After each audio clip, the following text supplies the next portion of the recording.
Good afternoon, everybody, and thank you all so very much for joining our webinar, Using Research to Find Effective Treatment for ALS. I'm Morgan Roth. I'll be your host today, and I'm joined by three of my colleagues from the ALS Association's Mission Strategy team. We have with us Dr. Neil Thakur, the Executive Vice President of Mission Strategy. Neil coordinates advocacy, care services, and research for the ALS Association. He has a Ph.D. in health policy from Yale University School of Public Health. He served 13 years on the National Institutes of Health Office of the Director, where he worked to make NIH research more open and impactful. He also spent a year on detail to the U.S. Senate Special Committee on Aging, raising awareness about quality issues in long-term care, particularly around Alzheimer's care and pharmaceuticals. And prior to NIH, Neil worked with health systems in many capacities, including leading an evaluation service for the VA health system. And also with us today is Dr. Jill Yersak. Dr. Yersak is the Senior Director of Mission Strategy at the ALS Association. She's been with the association for over 4 years, and in her position, she runs programs that integrate our mission, care, advocacy, and research. She has a Ph.D. in molecular cell biology from Thomas Jefferson University. Her postdoctoral fellowship is in ALS research from Brown University's Neuroscience Department. And last but not least is Dr. Kuldip. Dr. Duvay is the Vice President of Research at the Association. He's been here for 6 months. In his position, he develops, drives, and oversees our research strategy and program. He comes to us from the Michael J. Fox Foundation for Parkinson's Research, where he led research programs for 9 years. His Ph.D. is in pharmacology and physiology from Drexel University College of Medicine. So today we are taking a 90-minute deep dive into the ALS Association's research program and its strategy to help meet the mandate of our mission, specifically to find treatments and a cure for ALS. Over the course of our time, Neil, Kuldip, and Jill will walk you through our mission strategy and research program. That will be probably the first 45 minutes of our program. And during the second half of our webinar, we will take your questions. By way of housekeeping, there are 2 ways to submit your questions: through our inbox at questions@alsa-national.org. That's questions@alsa-national.org. And in real time, you can use the Q&A chat box that you can see on your webinar screen. And thanks to those of you who have already submitted your questions in advance through the mailbox.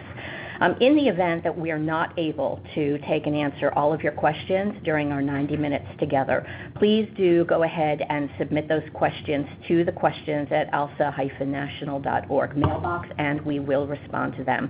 We will also post this webinar to our website as soon as the recording is processed, and you'll be able to return to it to review and also to share with friends or family who might not be able to join us live this afternoon. So lots to talk about, a tight time frame. Let's get right to it, and I will turn the webinar over to Dr. Neil Thakur. Thank you, Morgan. Do you want to advance our slides, please? Okay, so that was us, and thanks for the introduction. If you want to go ahead to our mission.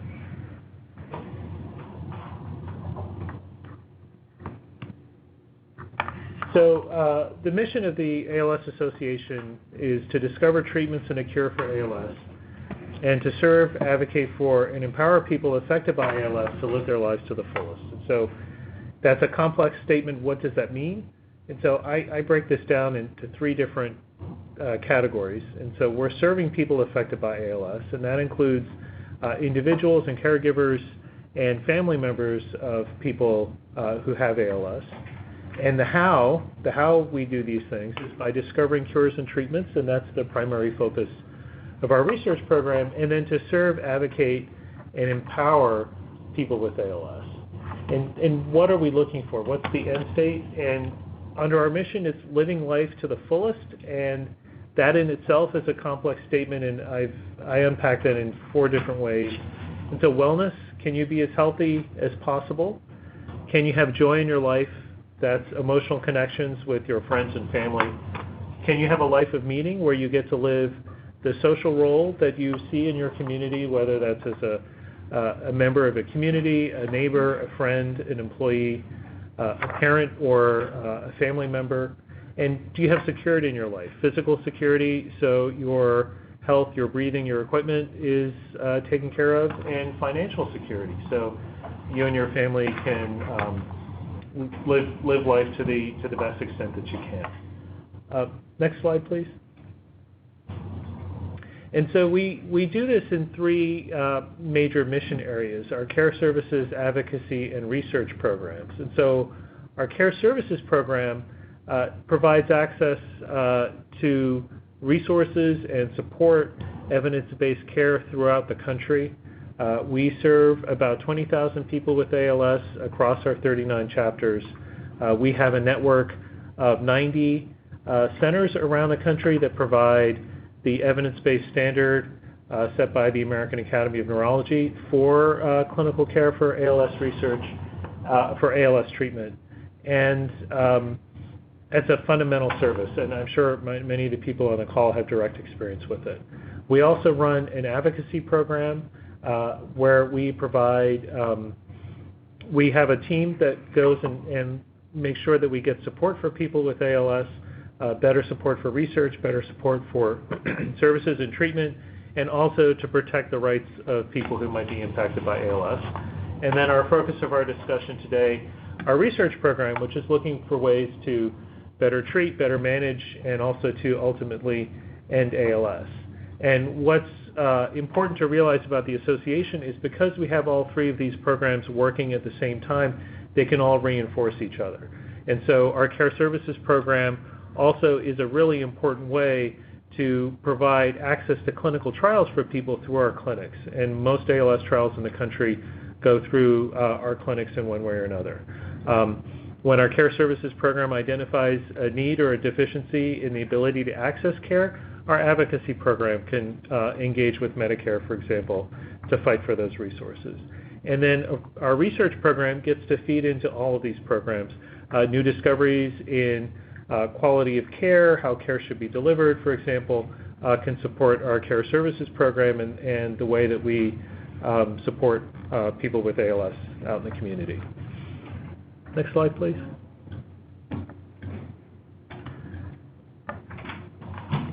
So our research program is the largest philanthropic research program in the world, but it's still very small. It's $17 million a year about, and in research space, as Kuldip will explain, that's not very much, but we're focused on providing smaller grants, infrastructure that allows and encourages ALS scientists to work together, grants that are designed to pull in additional resources from the federal government or the private sector to continue ALS research, and then also to, synergize with FDA processes so our research is more effective and ALS research goes faster. Next slide. So taking what Neil said, I think it's important to understand what the drug development process is because it will provide context to our research program. And as you can see from this really nice cartoon, it shows that drug development is long and expensive and risky. Normally, a drug company would have to start with over 10,000 compounds, as you can see up there, that go through drug discovery, where a compound is made, chemistry is done around it, you make it, make sure that it hits the target that you want to hit, the protein in your body. And out of all that, it takes about 3 to 5 years to get to the next stage, which is preclinical development. This is where you now start testing the compounds in models of the disease. You test whether it's safe. This is generally done in animals. And this is important because we want to have some semblance of safety and efficacy in animals before we take it into humans. And as you can see, you went from 250 to now maybe 5 compounds making it to the clinic. And so, a lot of those compounds fail for many reasons. But, even going through that clinic through phase 1 and phase 2 and phase 3, which my colleague Jill will talk about in a minute, it could take a good 5 to 7 years to get through those stages. And again, I think you should appreciate looking at this is if we're lucky, maybe one compound comes through that stage. And while this is the FDA regulatory process that drug companies follow, it is a risky proposition. About 90% of compounds fail getting to the clinic, and then 90% fail in the clinic due to safety and efficacy. And so the take-home message is bringing a new drug to market takes years. It costs billions of dollars, and the failure rate is pretty high. And so we have to be smart about how we invest in our research program, and we'll in later slides show you how our research program complements this process and expands on it. Next slide. Thank you, Kuldip. So this is Jill, and so I'm happy to be here today. I'm going to go through the clinical trial process. It can also be complicated, so I'm going to try to go through this as simply as possible. So in phase 1, it's the smallest phase, the smallest number of people, and what researchers are looking here is to start to find the optimal safe dose of the drug and understand whether it's tolerable or not. So is it tolerable if there's some sort of side effect? Phase 2 is a little bit, you enroll more people in the trial. They're also here looking at dosing, but here they're really trying to find the most optimal dose, and they're settling on a dose at this point and starting to look at efficacy really starting to look at efficacy. What that means is whether a drug works under these controlled conditions in a trial, not in the real-world conditions like where you take aspirin every day. And then if you move to phase 3, this is the largest phase. You're enrolling up to sometimes even thousands of patients. Usually there's multiple study sites, not just in the United States, but many of them also go abroad to making sure that they can fill the enrollment. It's very expensive. And here they're trying to determine definitive drug efficacy and get all the information they need to get ready to start their new drug application to the FDA. And so I can't emphasize enough how expensive phase 3 is. With our total annual research budget, we can only really afford a fraction of this, of a phase 3 trial. A single trial. And that's something that also Kuldip alluded to in the last slide. So what happens after phase 3, and something I also want to emphasize is if you get to phase 3, this is a really big deal because that means things are going really, really well. So in each phase, it's a success. And so, but with each phase, there's less likely to get to that success. So it's a really big deal to get to that phase 3 trial. So once the phase 3 trial ends and they have good results, then they file a new drug application. And this is a really comprehensive application. Drug companies work on this throughout the phase 3 trial, making sure everything is done up to code, all their T's are crossed, I's are dotted, and they start talking about the proposed labeling and manufacturing plans too. So in the best case scenario, then they go through, they submit it through an FDA review and then it's approved. I'll talk about the review process in the next slide. But once it's approved, then the drug goes out into the real world, and then then phase 4 studies start happening to really gather real world evidence and how that drug works in the real world. So that also entails looking at drugs in combination with other drugs, because many people just don't take one drug. That's not feasible, especially I think in the world of ALS being so complex that there's going to be someday definitely more than one drug to help treat ALS, to help slow. And so, Jill, when things get into phase 3, is that a guarantee of success, or do drugs fail in phase 3 as well? Yeah, so each phase there's an opportunity to fail, and we've seen that. And so what you were saying, Kuldip, before is that through this clinical phase 1 through 3, the failure rate is about 90%? And higher for neuroscience drugs. Higher than 90%. That's right. And we know that because currently there is no cure for ALS or Parkinson's or Alzheimer's disease, and many drugs go through clinical testing and they failed to show efficacy. So it is a risky proposition as you move from one phase to the next. Okay. Okay, so next slide, please. So now I'm going to go into FDA expedited pathways. And so these are really complicated also, and so I'm going to do my best to explain each pathway. And I want to emphasize that each company really has to decide for themselves what's the best pathway to pursue. And this is something that the ALS Association cannot do. It's up to the company to do. So the first one is Fast Track. This is designed to facilitate drug development through an expedited FDA review of drugs, which treats serious conditions that fill unmet medical need, like ALS drugs, because there is no cure, in order to get important new drugs to a patient earlier.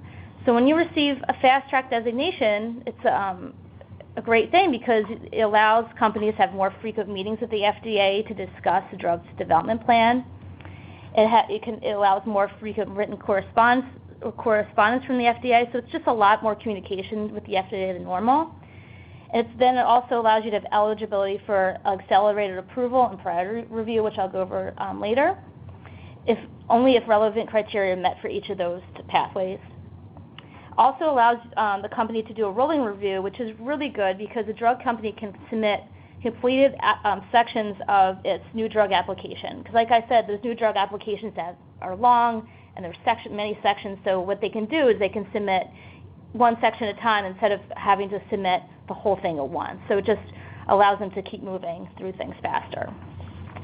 And Fast Track designation, again, must be requested by the drug company. So the next one is Breakthrough Therapy. And the Breakthrough Therapy is a designation that's designed to expedite development and review of drugs, which may demonstrate substantial improvement over an available therapy. So it can be applied to a disease area with an existing therapy, but a new potential therapy represents a major improvement. And we saw that with psoriasis. A breakthrough therapy can also apply to diseases with unmet medical need, like a rare disease like ALS, as well even if there is an existing therapy. So with breakthrough therapy, this includes all the benefits of Fast Track, which is intensive guidance, plus intensive guidance on an efficient drug development program, and also the involvement of FDA senior managers to expedite development. So it's a kind of a step up from your Fast Track. And ideally, a company requests this no later than the end of phase 2, and then the FDA will then respond within 60 days. So this is actually requested during usually phase 1 or end of phase 2. So the next one is accelerated approval, and this allows drugs for serious conditions that fill a medical need, like ALS drugs, to be approved based on a surrogate endpoint. And what I mean by a surrogate endpoint is some sort of marker, right? A laboratory measurement, a radiographic image, a physical sign, or other measure that is thought to predict clinical benefit. It's not itself a measure of clinical benefit, but it could show clinical benefit. And so one of my favorite examples of this is lung cancer. So in lung cancer, they developed a drug. During the trial, they showed that shrinking a lung cancer tumor predicts an increase in survival instead of actually showing survival.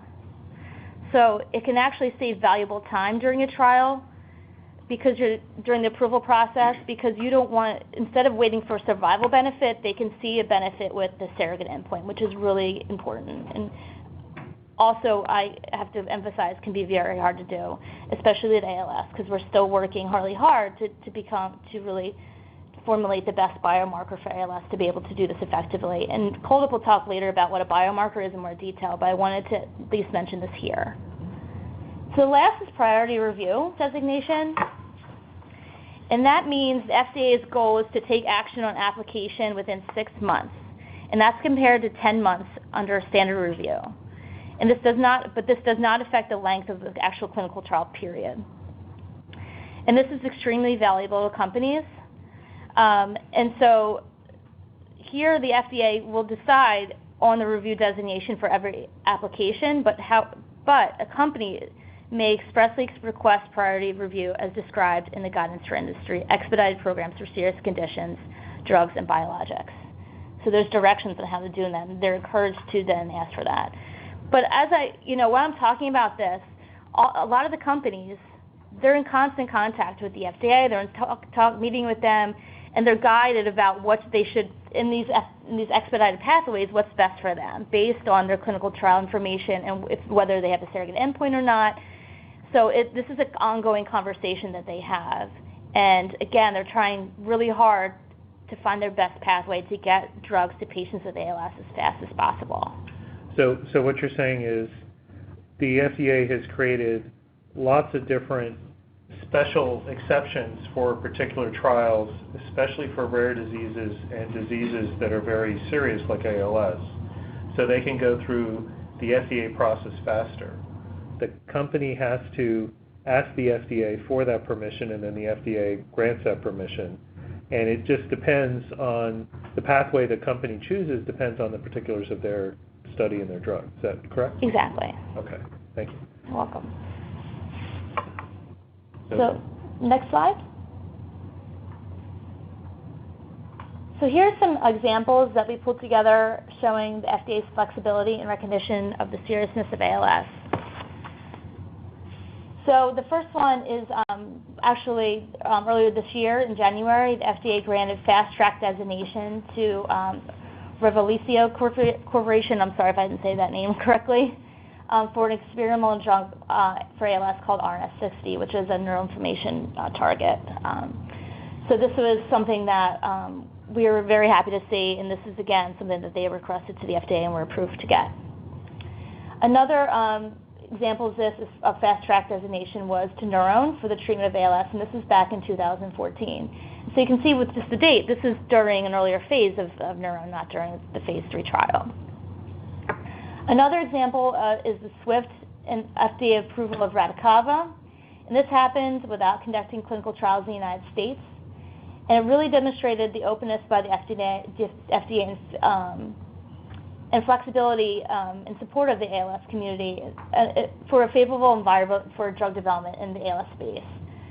So in our last count, and in February 2019, over 3,500 patients have been treated with Radicava, which is really exciting. And the last thing I just want to mention is that, and this because this has happened most recently, is in September 2019, FDA issued the ALS drug development guidance for industry. And this really provided the agency's views on ALS therapy development and its scientific thinking so that effective treatments can efficiently be developed and made available to people with ALS as quickly as possible. And what I want to emphasize here is this guidance are not recommendations, are recommendations, not requirements. So this guidance can be updated over time as things progress, as new treatments come out, biomarkers are validated. So as our field moves forward, this can continually be updated. So this is, again, a way that we work together with the FDA and our community to really bring together, to recognize the problem there's really no clarity around what FDA expected from companies pursuing ALS treatments. Like 5 years ago, we weren't anywhere near this. So we've really brought together our community and engaged the FDA to provide a clear roadmap that can respond to new science as it emerges. So we're proud of this document, and we're again, this is a nice example of how the FDA has worked together with the ALS community. So within this regulatory framework and all of these scientific and clinical challenges around ALS, we have to figure out how to use our relatively small research budget to make as big an impact as possible. And so Kuldip is going to talk about how our research program operates. Next slide. Okay, so thank you for sitting through the last set of slides, and we felt they were important for you to see and understand and appreciate the process, so that when we start talking about our research program, you have the context as to how it all fits. While we may have talked about over 90% failure, our research program is dedicated to finding a cure for ALS, and we're doing this through pursuing a very aggressive and urgent research agenda for our research program. So this slide, I think, tells you that we are the world's largest nonprofit funder of ALS research, and if you currently look at our portfolio, we have about 135 active projects. By the way, this number changes all the time because projects come open or are finished or terminated. So this is a moving target all the time. But just to give you a snapshot, 135 active projects, which currently span across 15 different countries in the world, and equals a total commitment of approximately $87 million to these 135 projects. In 2019 alone, in this year alone, we have already funded close to 30 projects for a total of $8.7 million, and we're currently working on and finalizing additional 20 to 25 projects. Our goal this year, as Neil mentioned earlier, is to commit a total of $17 million for ALS research. So Kuldip, do you want to explain what you mean by commitment here? Sure. So when we get, let's say somebody applies for a $200,000 grant, and they go through our review process, and we agree to fund them $200,000. Our commitment for that grant project is $200,000. We do not provide that $200,000 right up front because our grant, we want to make sure that researchers are accountable to the funding we provide them, and they are meeting their deliverables and milestones. So our payments are milestone-based payments. And so when we commit to something, we're not paying that funds right away because we're holding that the rest of the funds for the milestones to come in, and then we release the payment. And I'll talk about this a little bit later. Morgan, next slide. And I talked about this. We, as I mentioned, we are currently funding 135 projects in 15 countries around the world. Our philosophy is that the best ideas can come from anywhere. There are some organizations, nonprofit, who may restrict due to geography. Our take-home message is that we believe in science without borders, and our portfolio demonstrates that. Right now, roughly about 80% of our projects are U.S.-based projects, and about 20% are outside of U.S. If you go to the next slide. So this is an important slide, and I'm going to take my time explaining this to you because it's important to understand how we give out grants. What is the life cycle of grant funding? How do we select grants that get funded? And I think it's really important for you to understand this process as to how we do this. So right in the red section where it says RFA, this is where we launch Request for Applications. That's what RFA stands for, Request for Applications. And this is essentially us informing the community that we're launching a program and that they should apply to us with their ideas and proposals.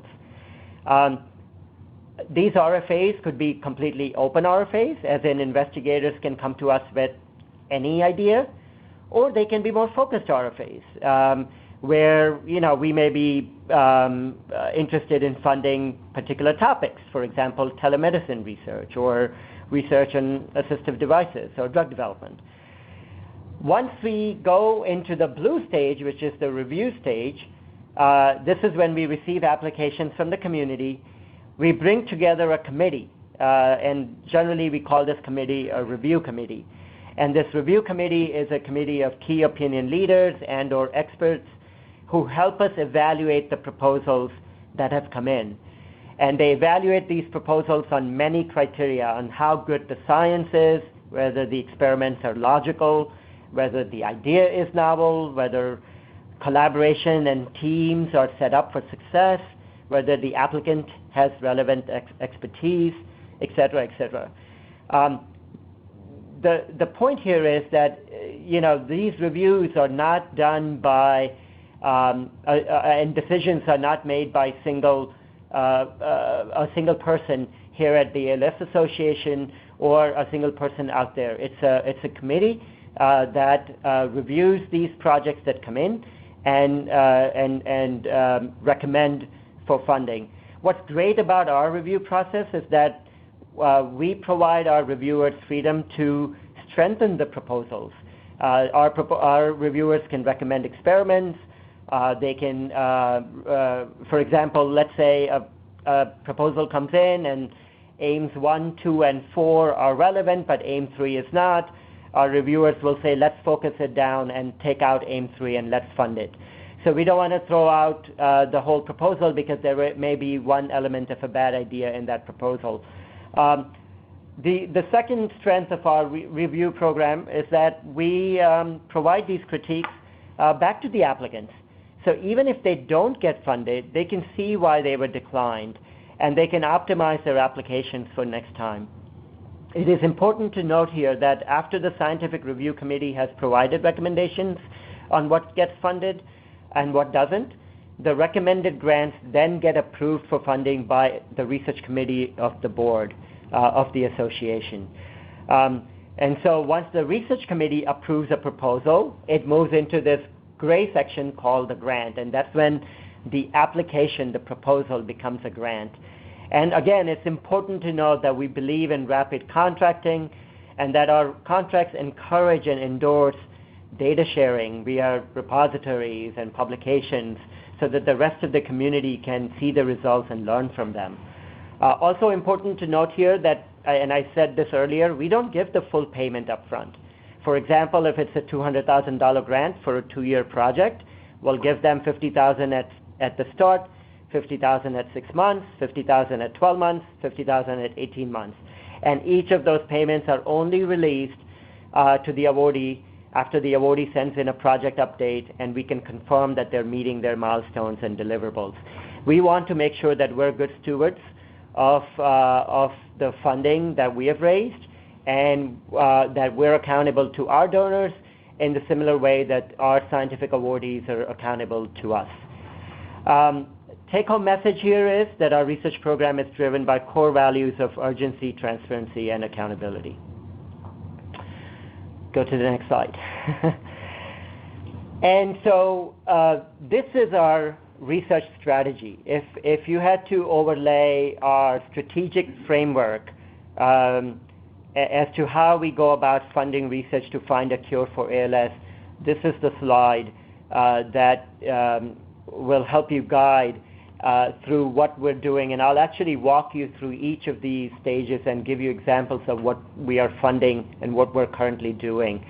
I think a couple of things here. You may recognize this framework because this is what Jill and I talked about earlier. This is the FDA regulatory framework to how to get a drug, how a drug becomes a drug and then gets to the market.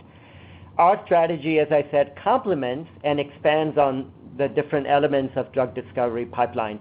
All the way from the front, if you look in your left side, biology, what we call basic research, basic understanding of how ALS happens. Moving to one step to the right to therapeutic development, how we go from millions of chemicals to getting drugs and testing in animal and cell models. Going to the next 3 stages of phase 1 and phase 2 and phase 3, how you get to clinical testing for safety and efficacy. And it's important to note that we also fund research for people living with ALS now, including research into telemedicine, research to develop assistive technology, and that's what you see all the way on the right side where it says managing ALS. I think to step back a little bit, it's also important to understand that besides funding research directly, it is important to fund the infrastructure which allows research to happen more efficiently and more rapidly.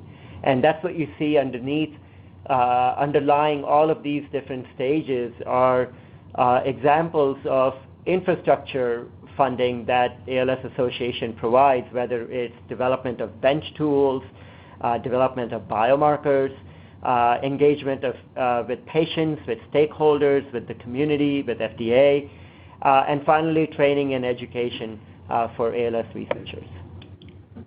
Next slide.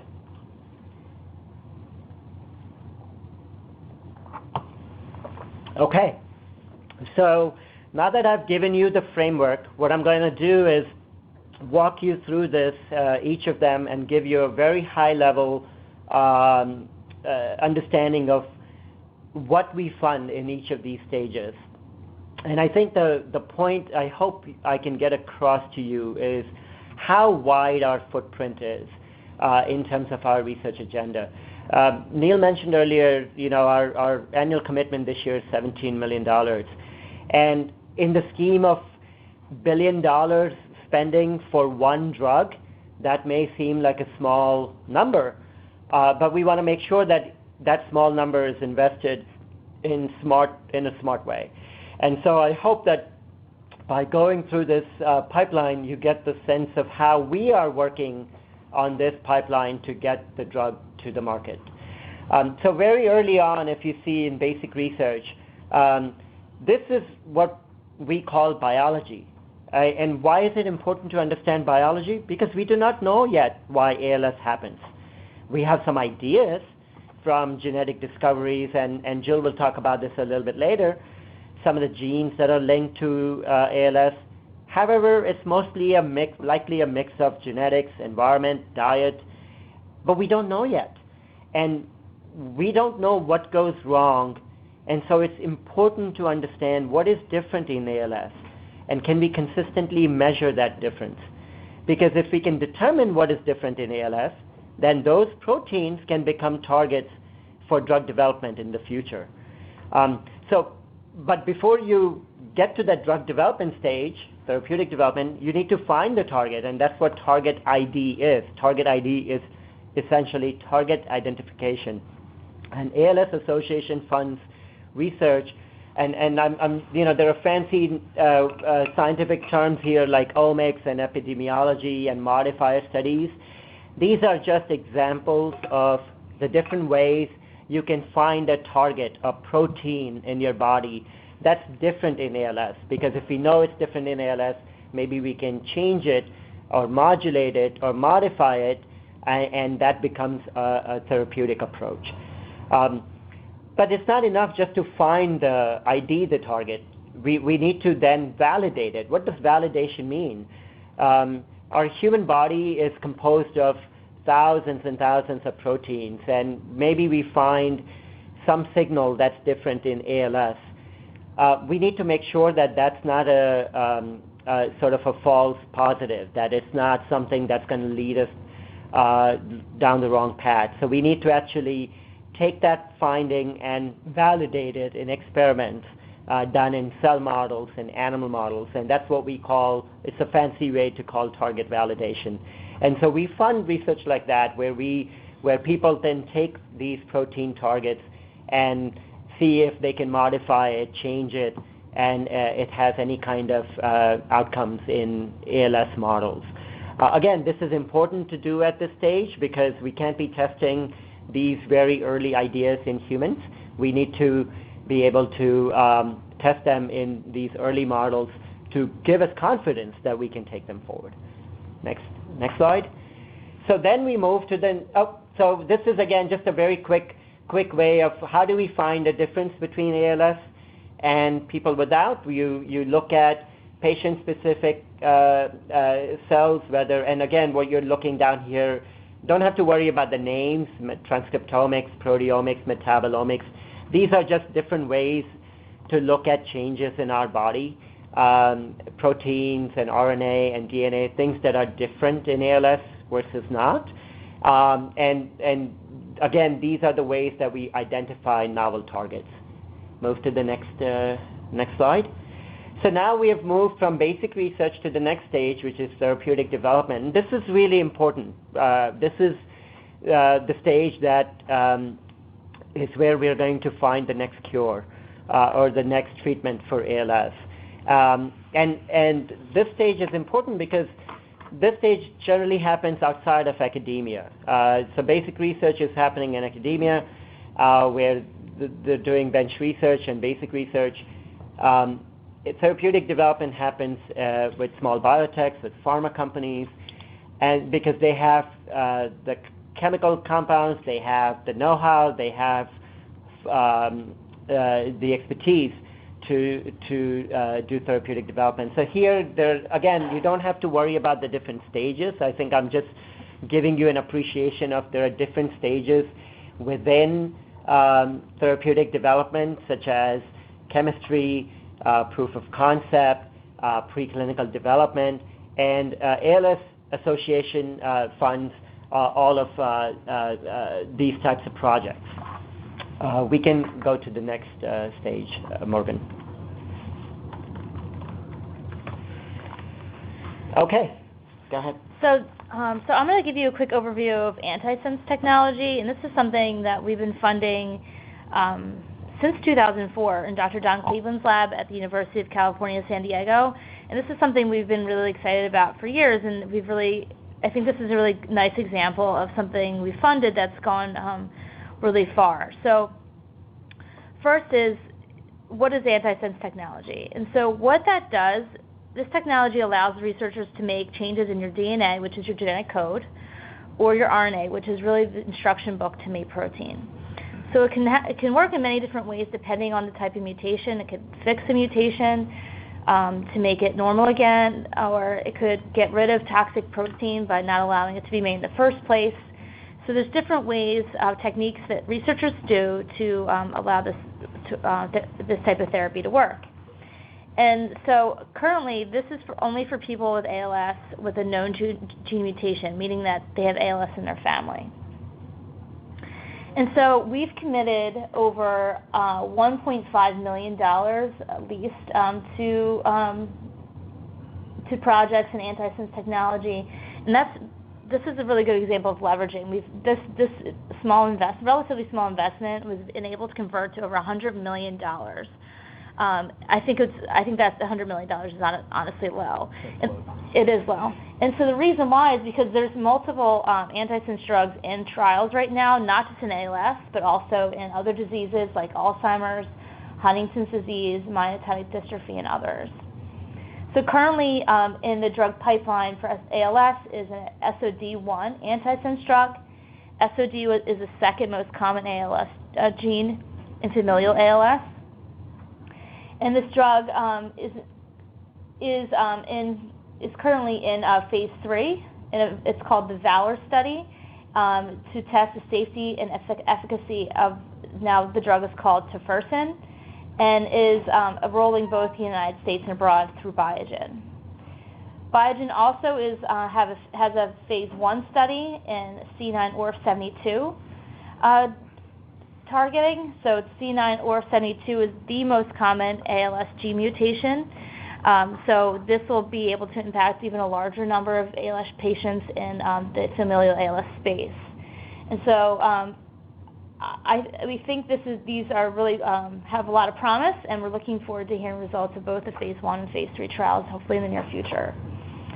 But why we really got excited was not too long ago, December 2016, the FDA approved the first antisense therapy for the treatment of spinal muscular atrophy. And spinal muscular atrophy is a genetic disorder for a pediatric disease. When babies are born, they stop moving and they die relatively quickly. And so while when these children were on this trial, the doctors actually could tell who was on the drug and who was not.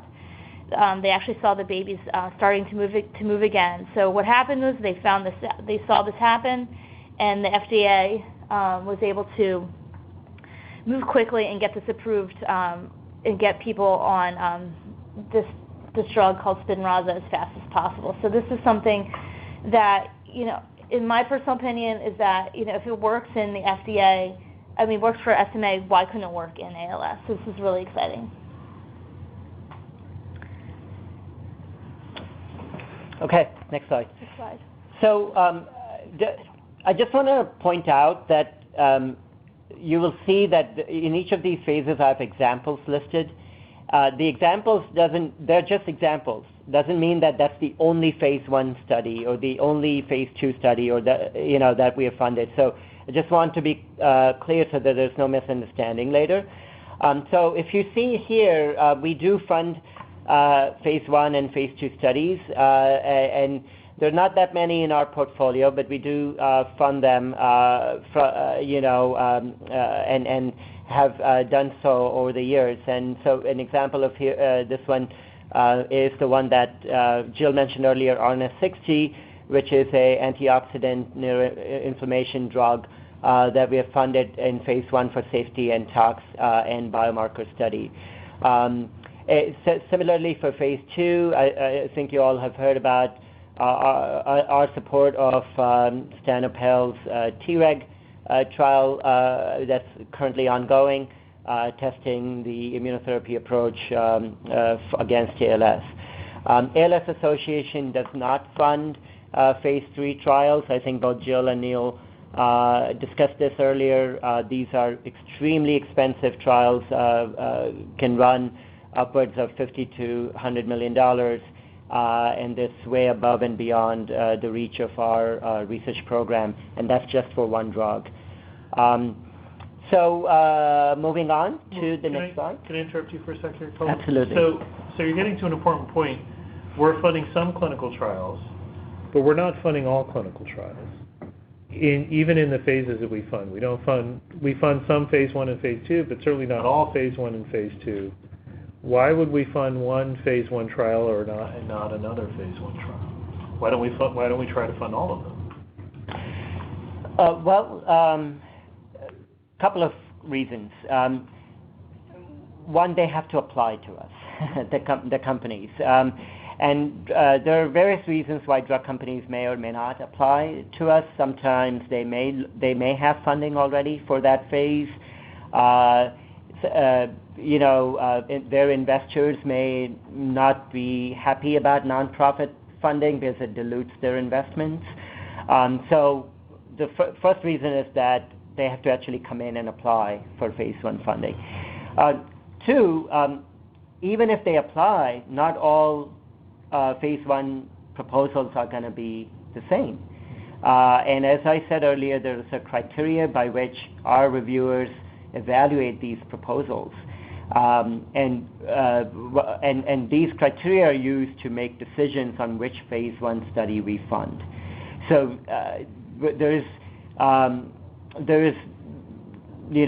it would be, I think, impossible to fund all phase 1 studies that exist because they are, come with a higher price tag. But we do have a program by which companies that are interested in seeking funding can come in and apply and potentially get funding for it. So I think, thank you for that. I appreciate that. You'll probably talk about this again, but I think it's worth pointing out here.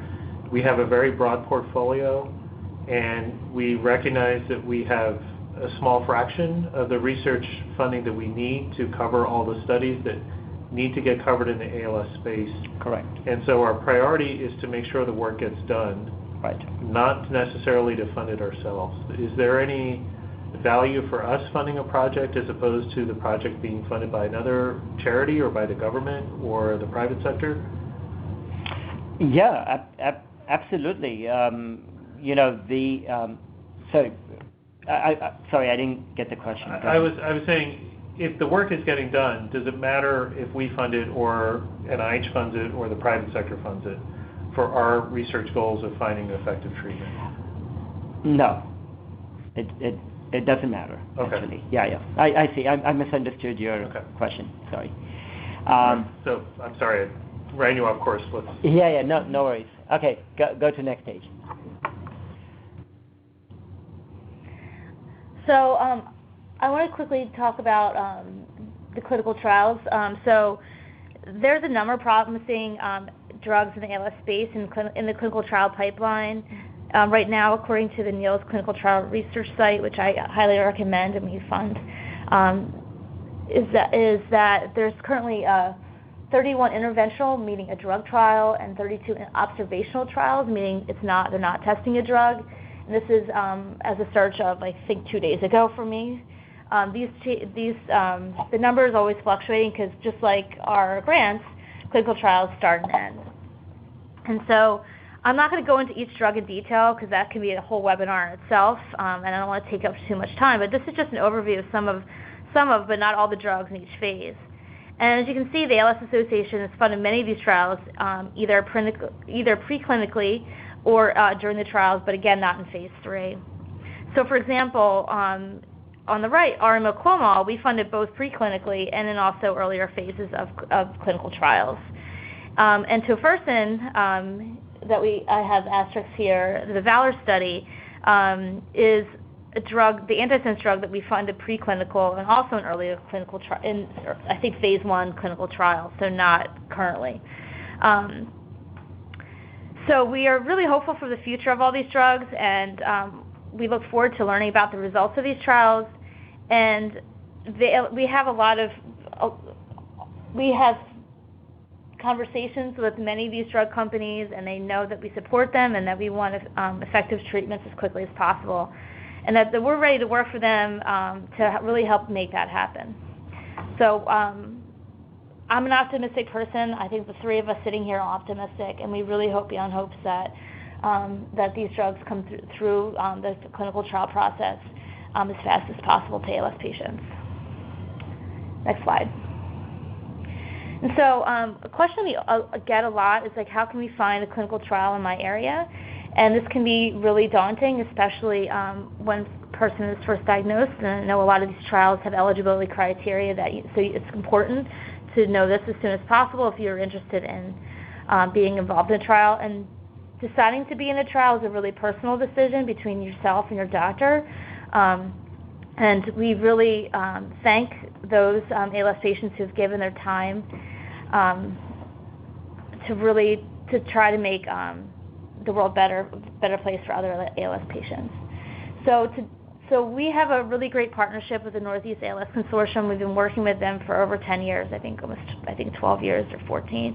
And you can go to our website, which is also.org/research clinical trials, and you can search by location, a study type, status, keyword, and that takes you to the NEALS clinical trials search page, and then you can either search by, if you want to look up antisense drugs, you can put that in as a keyword, or what I like to do is an advanced keyword search. You can search by state, so I live in Pennsylvania, I hit Pennsylvania, I want to enrolling trials, and then in a drug trial, which is interventional, and I hit send, and then it'll give me a list of drug trials in Pennsylvania that are currently enrolling. And if you have questions, I highly encourage you to contact Carly Allen. She's our clinical trials communications and outreach coordinator, or I like to call her a liaison, or concierge of clinical trials. She's awesome, really knowledgeable. So if you ever have a question about clinical trials, I really highly encourage you to ask Carly. No question is stupid. She's wonderful. So please reach out to her. And if you have questions about that, you're also welcome to contact us. Next slide. Okay, I'm going to try to get through the next couple of slides a little faster. Just very high-level take-home messages.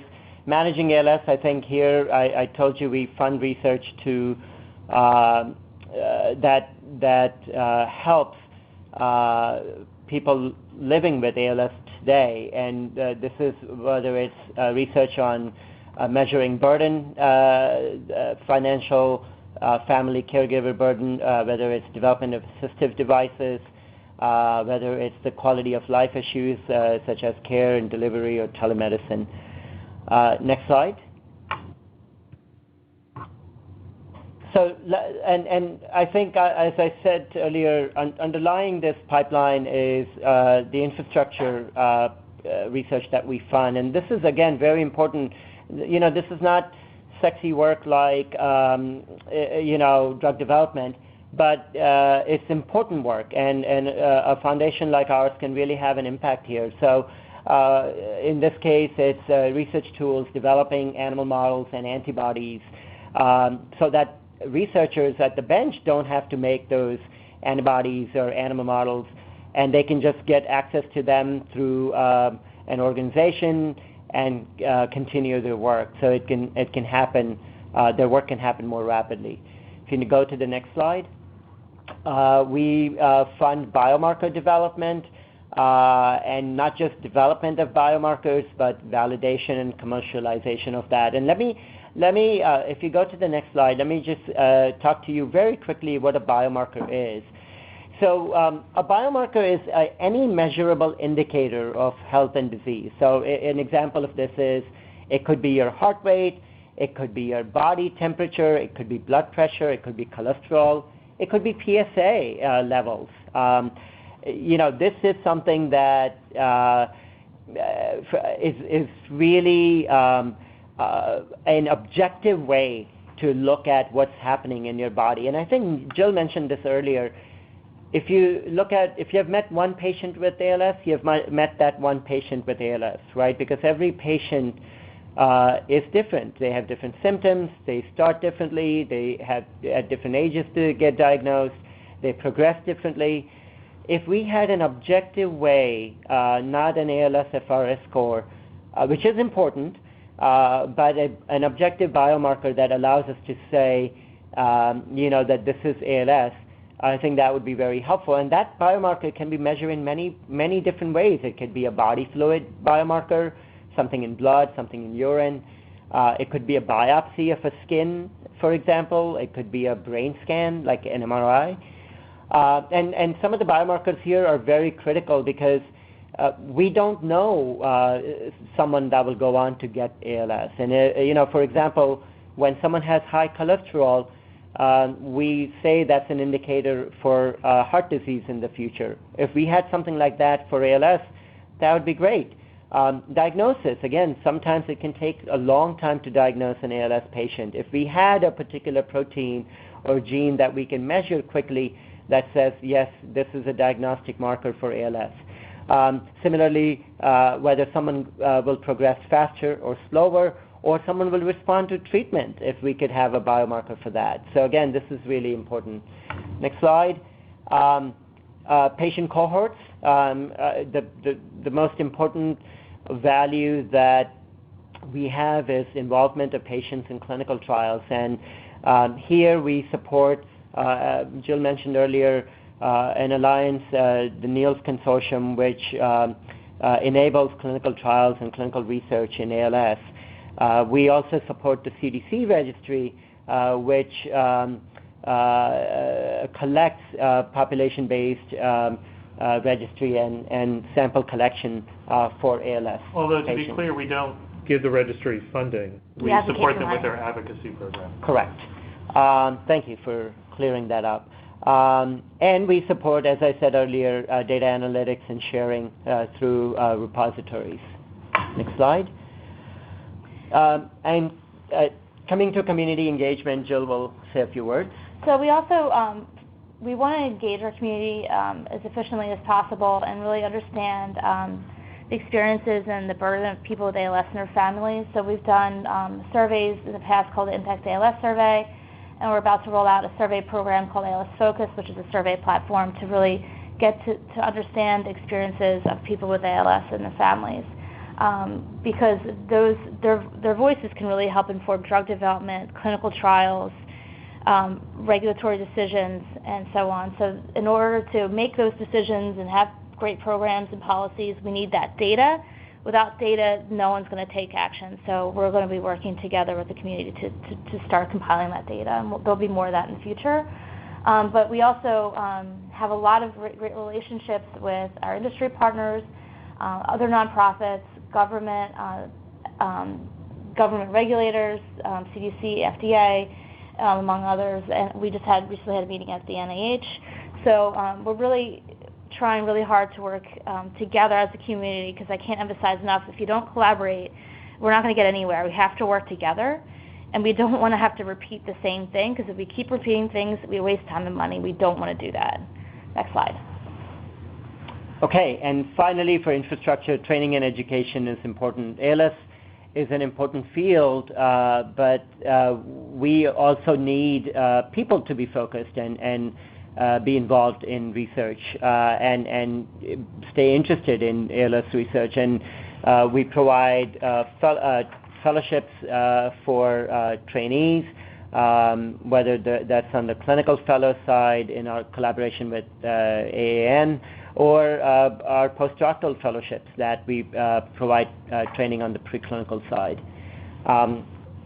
And just here's an example. This is a really a program that we're really proud of, our Milton Safinovitz postdoctoral fellowship program. These are new Ph.D. Candidates who are graduating and thinking of starting a new lab, a new line of research, and we fund them to do ALS research so that we can really sort of nurture them into this field. And what we've seen is about over 75% of these postdoctoral fellows that we fund stay in ALS research, which is great. And the other 14% really actually stay in ALS, just not in research or in industry, nonprofit jobs, kind of like Kuldip and I too. So, thank you. So I also thought it would be worthwhile, since we're giving an overview of our research program, to talk about the impact of the Ice Bucket funding. Since this was a singular event in the ALS community, it prompted us to hire an outside evaluator to look at our program at our 5-year anniversary. And so I'll give you an overview of some of those findings. We received $115 million through the Ice Bucket Challenge, and we've spent and committed more than $130 million towards our mission, including the $90 million that Kuldip mentioned. So the Ice Bucket money has effectively been already committed, more than committed on our mission alone. And so with that money, we were able to triple our research program. We were spending around $4 to $6 million a year in ALS research, and now we're spending around $17 million a year in research. We've also increased the number of people that we served. We're now serving about 20,000 people around the country, and that's people with ALS, and we provide additional support where we can for their caregivers and their family members. We also, and I think this is extremely important, have been working hard to increase the number of clinics that offer multidisciplinary standard of care around the country. What we want to get to is no matter where you live, you have access to world-class ALS care, and this is something we're fighting hard for. And so we originally had 34 centers throughout the country, and we've been able to expand that to 92 that are offering this best standard of care. Can you switch slides? And so, did you have a comment, Jill? Oh, go ahead. Okay. We've also been doing these evaluations of how our scientists are working together.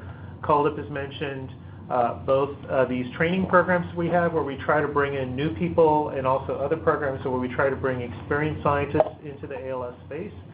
And you'll see from those little pictures of dots and networks that we've managed to increase that number of people that we fund. So from, and also we've been funding infrastructure to help people work together. All the data banks, the clinical trial consortia, the specimen repositories, they make it easier to work in ALS than perhaps in other places, and also helps people work together. And so we see this not only growing number of people working together, but growing number of collaborations. So we have a denser and richer network of people creating more papers, doing more work in science. And if you want to go to the next slide. And so, as Kuldip mentioned, also our strategy, again, is to leverage. And so we issue small grants wherever there seems to be promising science, and we've been able to document the impacts of this strategy. So, for example, as part of the survey that the Research Triangle Institute did, they found for $40 million that we had given out in research grants, there was over $120 million in direct follow-on funding. So more than a 3-to-1 leverage of our research dollar into additional research sources, and you can see that on the figure. Some of that was additional federal sources, some of that was private sector, some of that was philanthropy. We also partner, and Jill may touch on this a little bit, we partner with lots of different research funders on specific projects. So for example, the RNS-60 clinical trial that we're sponsoring, we're doing this in collaboration with ALS Finding a Cure. ALS Finding a Cure. And that's been a great partnership because they're providing not only funding, but lots of scientific advice, and I hopefully they'd say the same for us. And we're working with them and other groups on lots of different projects. So you want to go to the next slide? So one of the greatest examples of the leveraging in discovery is gene discovery. So in 1993, the first ALS gene was discovered called SOD1. And since then, we've discovered over 30 ALS genes. But in the last 5 years since the ALS Ice Bucket Challenge, we've actually discovered 5 new genes. This is the highest rate of ALS gene discovery in its history. And those are only 5 validated genes. There's other genes that have been discovered, and they're in the process of validation. So these numbers are continually going to increase because not only the sequencing, how to sequence a gene was easier, it's cheaper, and now there's just more money in the space to do those through a lot of these large genome big data projects that we've been able to had the pleasure and really privileged to fund over the last 5 years. And so this really pertains to the 10% of familial ALS, which is a genetic cause of ALS, meaning you have ALS in your family. Next slide. And so, like I said, there's these 5 new genes since the Ice Bucket Challenge. These are, huge projects of sequencing genomes of thousands of ALS patients compared to people who don't have ALS. They bring out these new, and then they're able to validate it. And so genes like NEC1 and KIT5A, which is one of the most recent discoveries, were really a team effort by a lot of these different consortiums like GTAC, Project Mine, Answer ALS, New York Genome Center, CREATE, and the NIH, all which we have collaborations with and have funded over the years. And what's most important, I want to emphasize, is that if you're identifying a gene, it really allows researchers to target them for therapy. So these really actually represent new targets. And this will increase. With each new discovery, it really increases the likelihood that a treatment will be found, especially for genetic ALS, which is really exciting. So next slide. So this is our final slide, and I think this is just to end on a extremely positive and hopeful note. I hope that our research program gave you an insight into our strategy and our roadmap as to how to get as many drugs and targets to be successful. And this is sort of the state of the field currently, that there are robust efforts undergoing in biology. There are multiple targets and pathways that research community is going after. There are multiple ways of developing drugs, whether it's small molecules or antibodies. Jill talked about antisense. We have engagement from stakeholders. You saw the FDA guidance, and that's an example of how they are providing guidance to drug makers on how to develop drugs for ALS. We're increasing clinical trial efficiency by supporting infrastructure for NEALS, in the field where you see phase 2 HEALY platform trials starting up, and engagement from patient community, whether it's CDC registry or through programs of ALS Focus and Curly and Peace. And with that, we hope that coming together of these various different factors is going to lay a path of success forward for us. Okay, and with that, let me thank you, Dr. Yersak, Dr. Eve, and Dr. Thakur. Thanks so much. And now it's your turn. And I think we're going to start with some of the questions that have come in to us early through email. A lot of the questions are the same, not surprisingly, and also a lot of the questions have to do with NurOwn. So let's start with a series of questions presented, and I'm going to try to articulate them in a way that answers all of the questions that have come in and are just nuanced a little bit differently. But let's start at the highest level, and what is the ALS Association's position on NurOwn? We're excited about it. It's gone through 2 phases of clinical trial. It's in phase 3, and we really want it to work. And one of the questions we received is, in light of the promise and safety demonstrated by NurOwn, why does ALSA choose not to take a role negotiating conditional approval and agreement between Brainstorm and FDA? That's an interesting question. I think Jill was explaining earlier that until a company applies for its new drug application and actually submits its application, there's really nothing that the FDA or anyone in the government can do, and there's really nothing for us to do either. When they do submit that NDA, we're happy to work with them and ask the FDA to review that application as quickly as possible, and continue to talk with Brainstorm about whatever strategy they want to pursue. Is there a participatory role in the application process that the association could be taking in terms of an FDA advisory committee?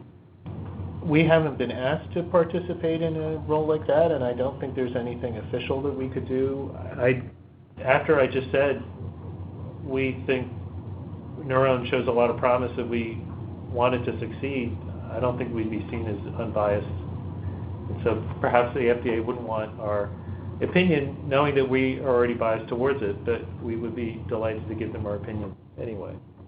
One of the questions we receive very frequently is why we don't pursue an executive order for NurOwn. Yeah, that's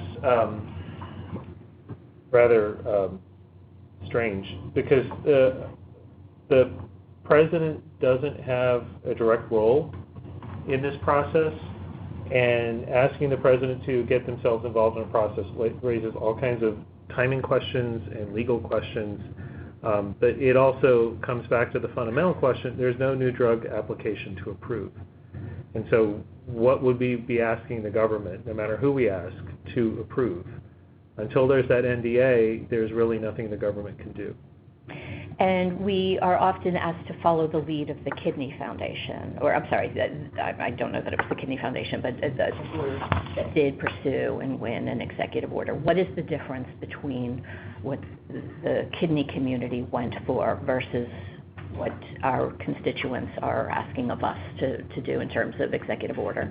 Well, that's a good point. I've read that executive order on kidney health, and it doesn't approve any drugs. And so it could be that there are other things that we could do with an executive order. I don't know what they are, but framed as a way to get a drug approved is not effective. And by way of a non sequitur, I'm actually going to switch slides here. We've collected a few URLs that we think might be helpful, that might address some of the questions outstanding or for follow-up information. So I'm just going to leave that up on the screen as we continue to work through questions. Neil, there's a general question about stem cell research. Can you talk specifically about developments or breakthroughs in stem cell research as they pertain to ALS? Well, I'd be happy to, or actually Jill or Kuldip is probably better qualified to answer that. But maybe we should get back to the main question, which is why don't we fund NurOwn, or why aren't we funding NurOwn now? And I think it gets back to our broader strategy that we recognize we don't have the resources to fund everything, and so our priority has to be to fund projects that aren't already funded.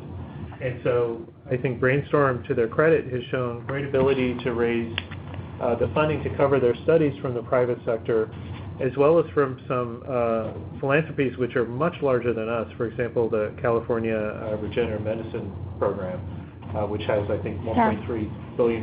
Yeah. And so they've gotten funding from them as well.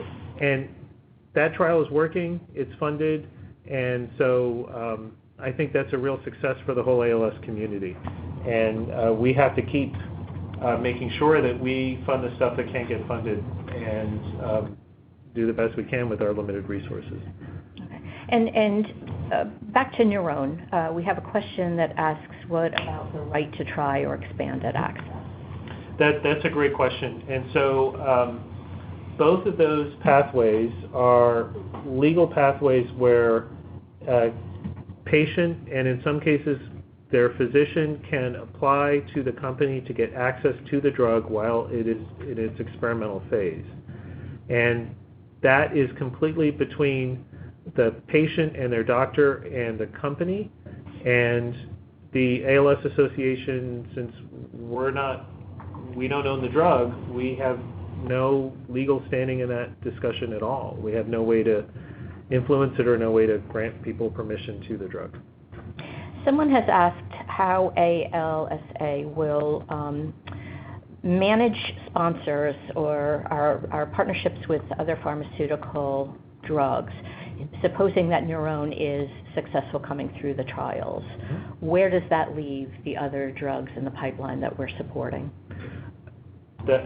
I think that's an interesting question because what we're seeing from ALS, given the way the disease works, is there's not going to be one drug that works for everyone.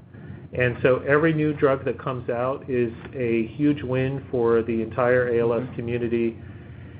And what we found from the Radicava experience, for example, is it gets the whole payment community, all the insurers, more used to working with ALS, which is a good thing. So it will make it easier for the next drug to get paid and cleared, and the drug after that, and the drug after that. So every drug that gets approved is, I think, a win for everyone. And we'll continue those relationships, those strong relationships with those pharmaceutical partners as new drugs get approved. That's not going to change. Right. Also very popular, people are asking a lot of questions about Dr. Appel's research and the Treg study. We're being asked why we have chosen to fund Dr. Appel's Treg phase 1 trial at the level that we did, and is there more funding in the pipeline for Dr. Appel? Why aren't we funding more aggressively? Yeah, that's a great story because that's another example of a trial which I don't think will get funded otherwise. And at the same time, we don't have enough money to fund that trial ourselves. And so Kuldip has been working in collaboration with some other folks, and you had a meeting about this last week, right? Yeah. So we, this is a perfect example where we can't do it all on our own, and we actually partnered up with MDA as well as ALS Finding a Cure to fund Dr. Appel's project. It's an interesting project because he had 3 patients that he had dosed in the earlier study. But again, this was not a placebo-controlled study, but it showed some promise. Although we know that when the treatment was stopped, the patients reverted back. And so it is not, it needs to be done in a systematic way where it can be tested to see its effect, and that's what we're funding currently. Neil just mentioned a meeting. In fact, we continue to meet with Dr. Appel and those other organizations to understand the needs and what we can do from all different ways, funding or non-funding ways, to help that trial to be a success. Okay, thanks. A question from our Q&A. Are there specific trials that are enrolling that allow late-stage ALS patients? So, to my knowledge, no. I think for late-stage patients, drug trials is a lot of times they are not able to be a part of that based on eligibility criteria. But there's other ways for people in later stages of disease to be involved in ALS research, like survey-based research or biomarker studies. So there's still ways to participate and really contribute to research and to help the greater good. So I think in the future, we're hoping that that'll change.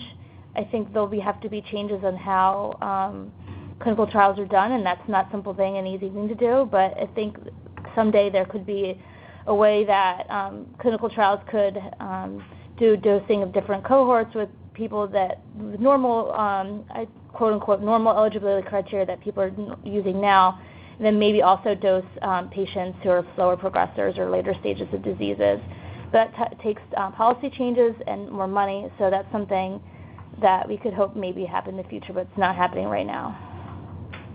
Okay.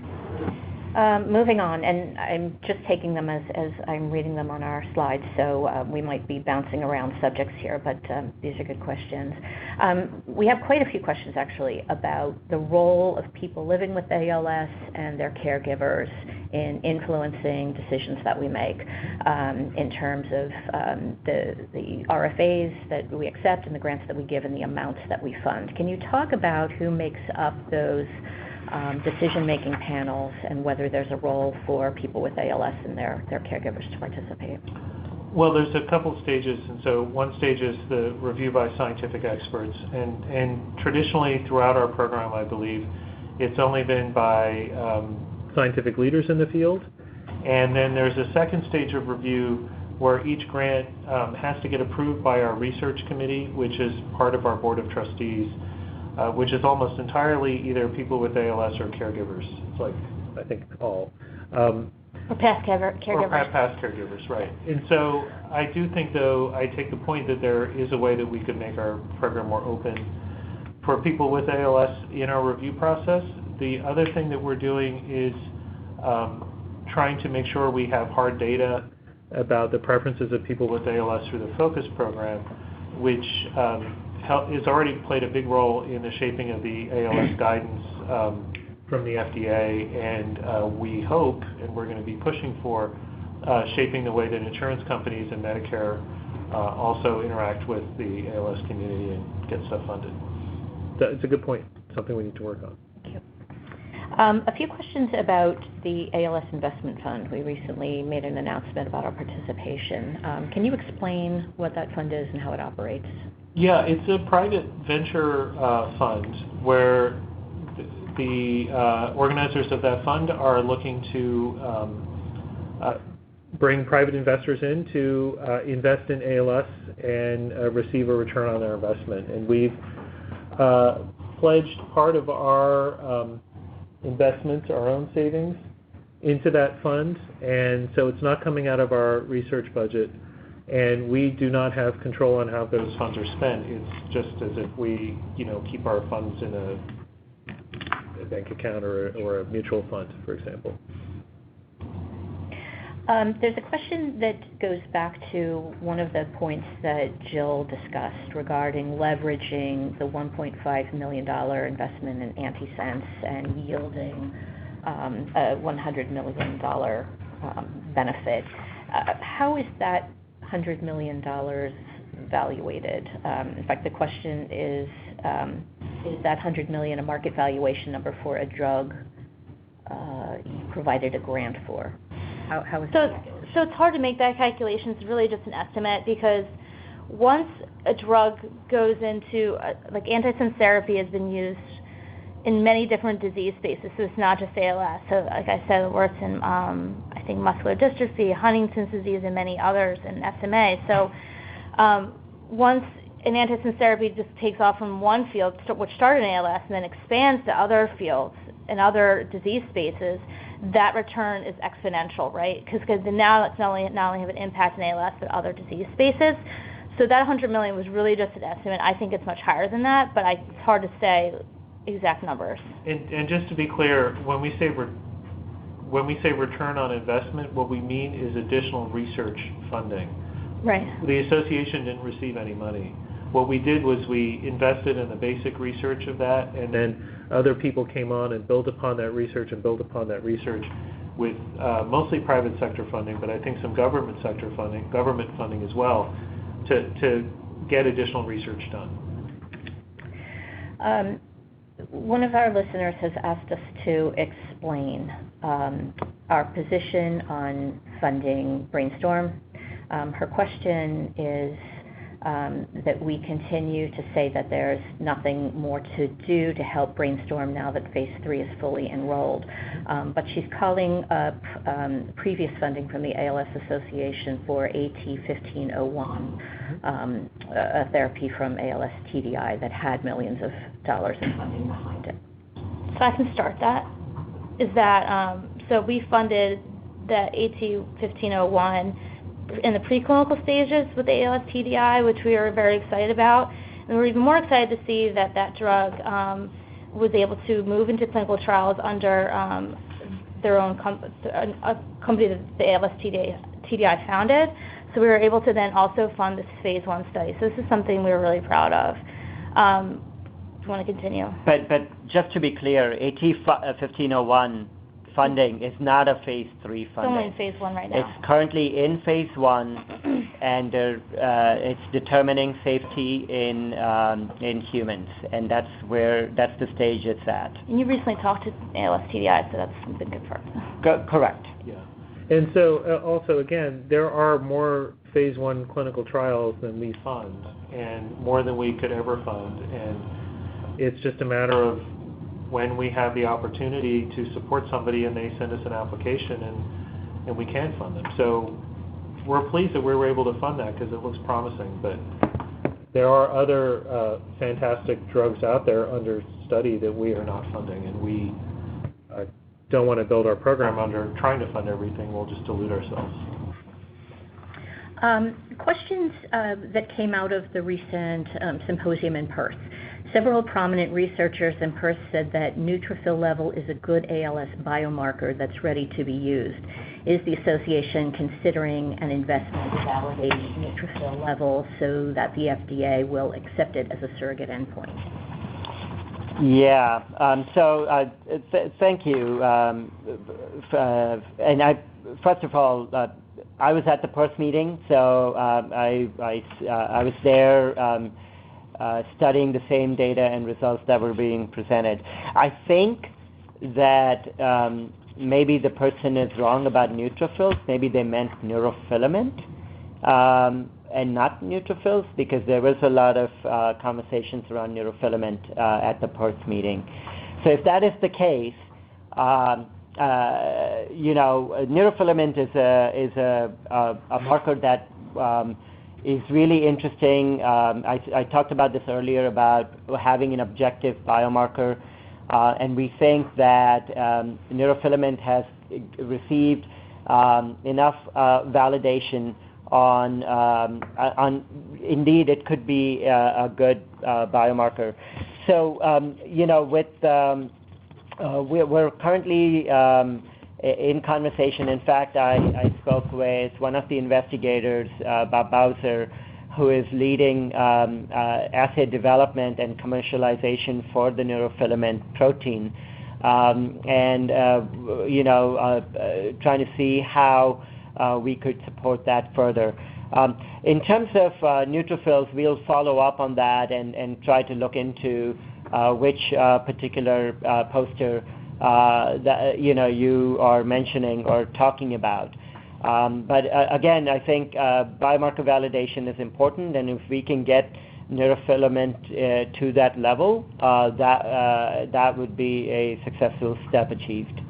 Yeah, I think it'd be great. We'll be able to help with diagnosis, help understand track disease over time, and then best case scenarios in clinical trials, they can tell whether drugs working or not and hit its target, because you can see levels change. Correct. So it's very exciting. At the Perth meeting, Biogen showed data that in the initial tofersen trial, they were able to see reduction in neurofilament levels. And I think this is really exciting that we may have not just ALS-FRS, but something objective that we can measure to look at response to treatment. A question now about the ALS registry. Is there any aspect of the CDC registry program that the association considers to have failed? That's an interesting question. The registry is trying to do something very difficult, which is count the number of people who have ALS when no one is required to report that they have ALS. And so the registry does its best to estimate, and then they go about and document that they're underestimating. And so the registry, for example, now is saying that their best count is around 16,500 people. Our databases show that we're serving 20,000 people, and we're not serving everyone. And so clearly there's a disconnect. The CDC is working on estimating their undercount by a more reliable percentage, which is a very complicated way of saying I think their counting system needs work, and I know it needs work because they told me, and they keep working on it. What I think is very exciting about the registry are two things that doesn't get enough attention. One is they have a repository of specimens and cadaver brains, which they make available to the entire ALS community, which is extremely valuable for research for free. And the second thing is they are the single largest funder of environmental risks in ALS. No one else is funding that work to the extent that it should, and we're finding out all kinds of really interesting things about what causes sporadic ALS, and what I'm hoping is how we can use that information to eventually reduce the risk of ALS. That is invaluable, and we have to keep that going. And so we actually had some good news this week on two fronts.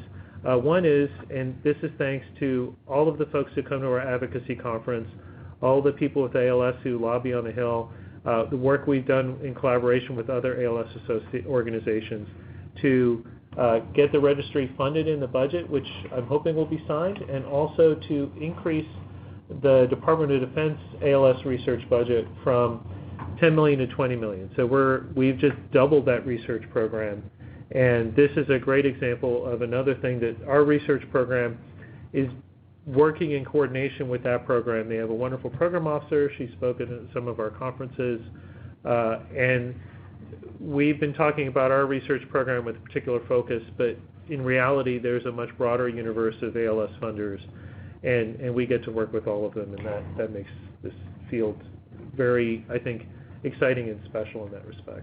And to speak from all of us, we have to thank our ALS advocates all across the country who has really taken time to send those alerts. When they get the alerts, they send the letters to their senators and their congressmen across the country, and to come to Advocacy Day. So I'm going to put in a plug in for Advocacy Day that's coming up in 2020. I think it's June. It's May 31st to June 2nd. Kathleen will kill me if I'm wrong, but I'm pretty sure that's the date. I hope our advocates across the country will join us again. It's one of my favorite days of the year where we all come together to learn about the legislative initiatives, and then how we can work together as a community to talk to our legislators to take action on the things that we care about as a community. So please join us in the spring, almost summer. Thanks, Joe.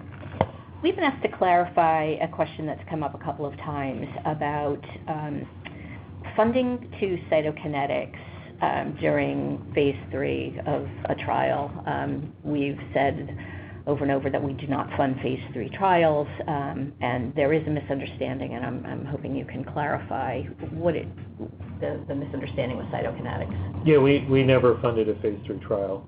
We funded a study that was building on some of the work that was happening during the cytokinetics phase 3 trial. We were funding a companion study, and I think people have gotten confused, and now it's turned into an internet rumor.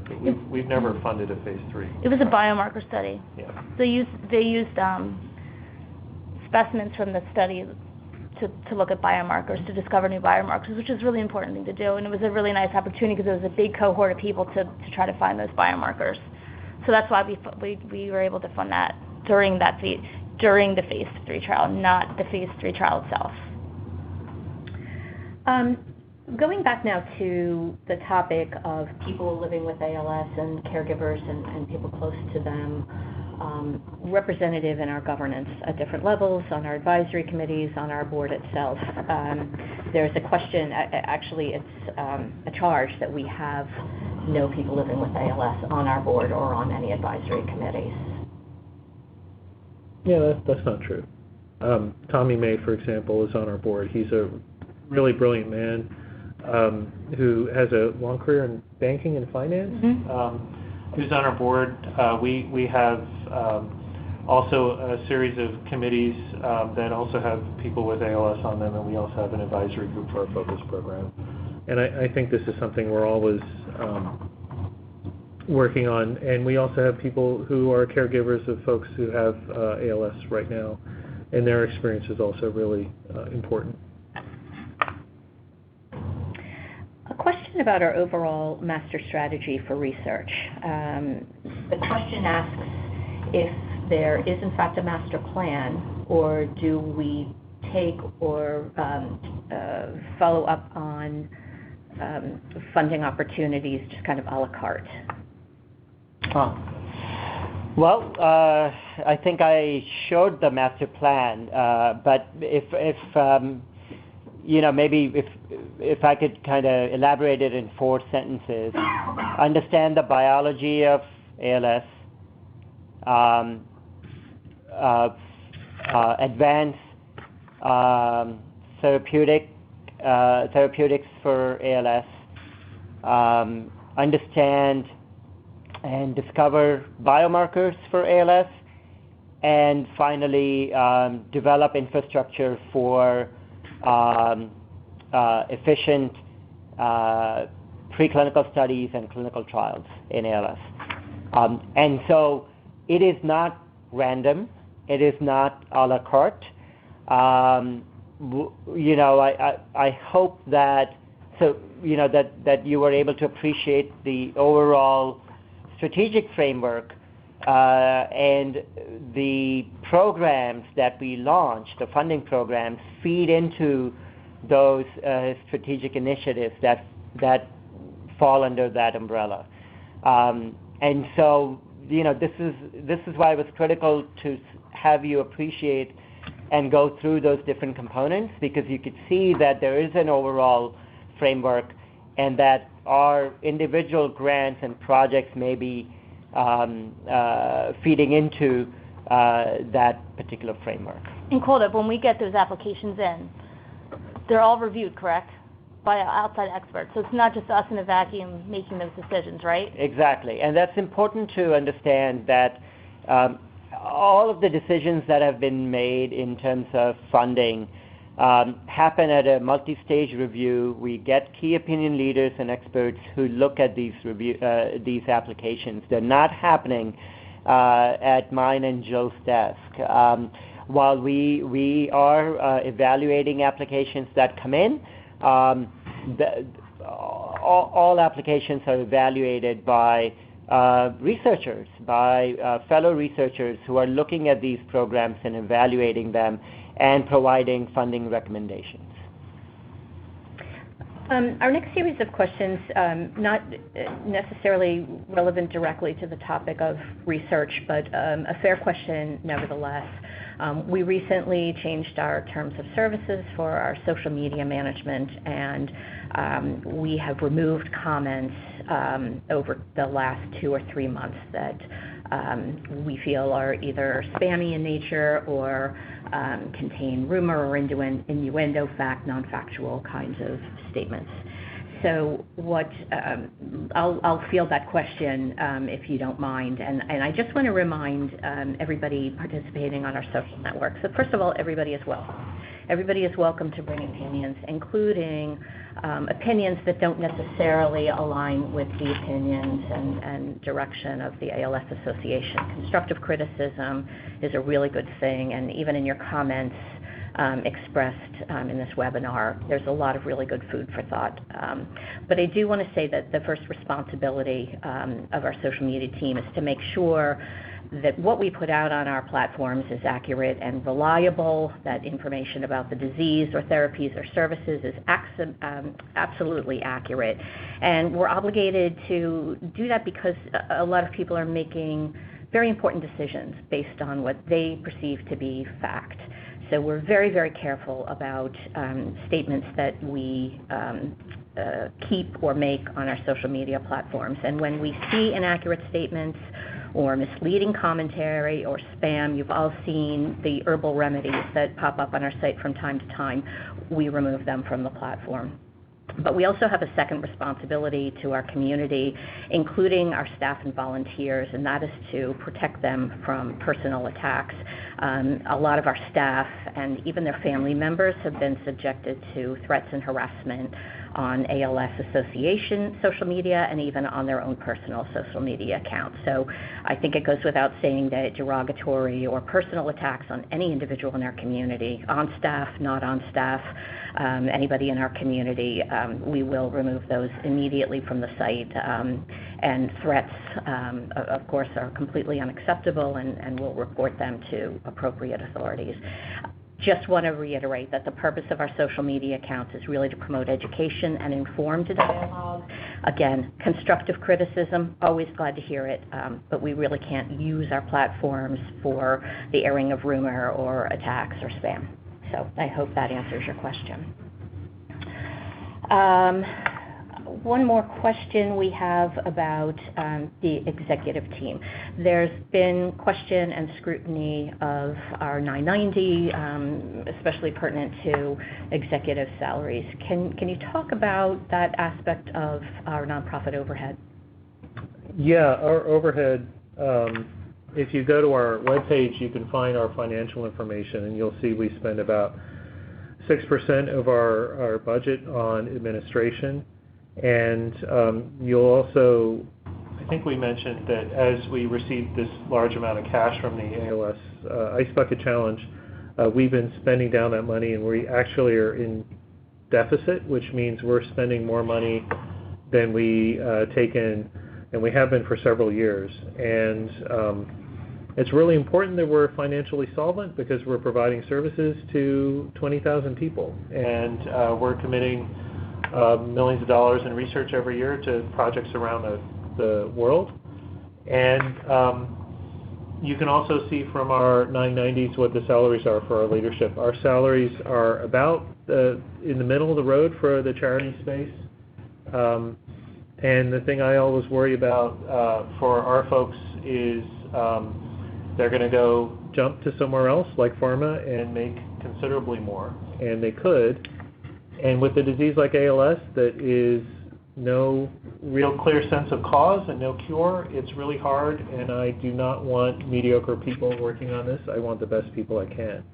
And so one of the things that I find works really well is we try and find really great people and interview them and get them to talk to people with ALS and meet our advocates. I've been invited to people's homes. I get to talk to caregivers, and it's very inspiring. And so I'm continually inspired by how people are dealing with this disease and what they have to go through and what we need to do to support them. And it makes me want to work harder and be kinder as a person, and I think that's true for our whole team. And so I think that's how we're able to retain good people. So thanks for that question, and it's all public, it's all there. We're going a little long, past our 90 minutes, but our presentation went long, so I want to make sure that we get as many questions in as we can. But we are going to have to wrap up in the next 4 or 5 minutes. Let me ask you a question that I see about the ALS Roundtable that we recently hosted. There's a question pertaining to who's attending the roundtable. How is that list of attendees selected? So it's small. The idea of the roundtable is to gather around specific topics and discuss them in depth and come up with plans for the future. And so we pick key opinion leaders, folks who are prominent in the fields of ALS, and also people who are not in the field of ALS but need to be engaged more. So for example, at the last roundtable, we were discussing payment issues for ALS treatments, and we were able to get people from the FDA and private insurance to come attend that roundtable. And we're never going to be able to have everyone there, because if we did, it would not be a roundtable, it would be a 1,000-person meeting. There's a question about review and evaluation of the managing ALS research grant applications. Is it the same review team that evaluates and approves the clinical and academic research?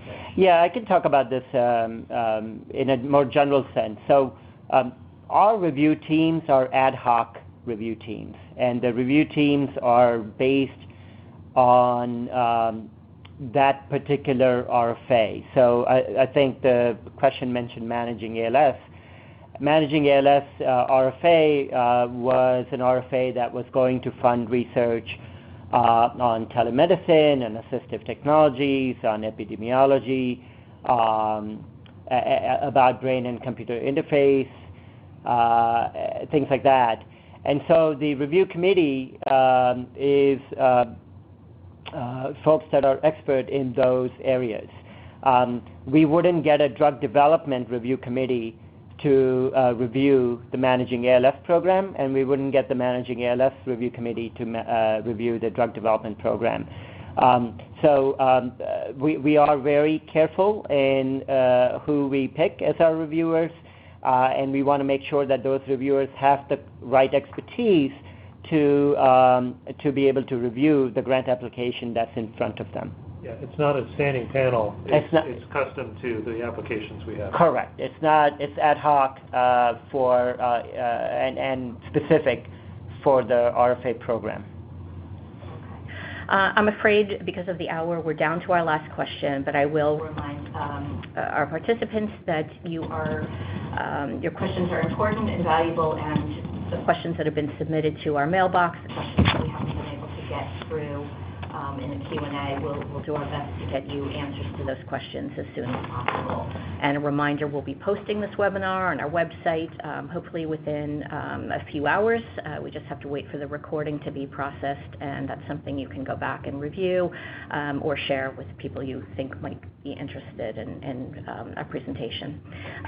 The final question is about the ALS Impact Survey. When was the last Impact ALS Survey sent out? I don't recall seeing one. So the Impact ALS Survey was done, I think, back in 2017, so 2 years ago.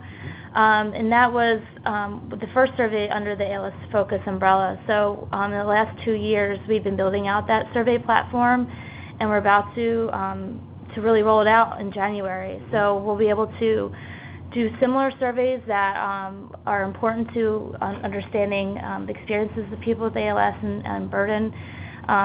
What's really important I want to emphasize is that people with ALS and their caregivers are on a committee that we put together from all over the country and who are volunteering their time and talent, and they're really, really smart people who've been really helping us not only pick the topics for our focus surveys, but also developing questions, demographics, helping us with usability, things that I can't do myself on our team. And it's been a really great experience, and we'll be hearing more about this in January. I'm really excited to roll out this program because we'll be able to really have an opportunity to survey people with ALS in a really thoughtful way. So thank you for that question. I appreciate it. And if I can get the last word, if you'll permit me, Morgan. I just want to thank everyone for listening in on this. We have a really broad and complex research program, 135 projects. There's a lot of detail here. And not only that, but our research program is informed and is informing our other program areas. And so this is a lot to talk about, a lot to sit through, and I really appreciate all the energy and thinking into these questions. I will echo Neil's remarks. Thank you very much. The questions were voluminous, and I really appreciate that they were so well articulated and thought through, and we aspire to get you the answers that you deserve. So thank you very much for joining us. I'm going to sign off now. Again, the webinar will be available online. Hopefully some of the URLs that we provided on the slide that we're currently showing are helpful to you. We'll continue to keep you apprised of activities on social media and through our blog. Thank you again for joining us.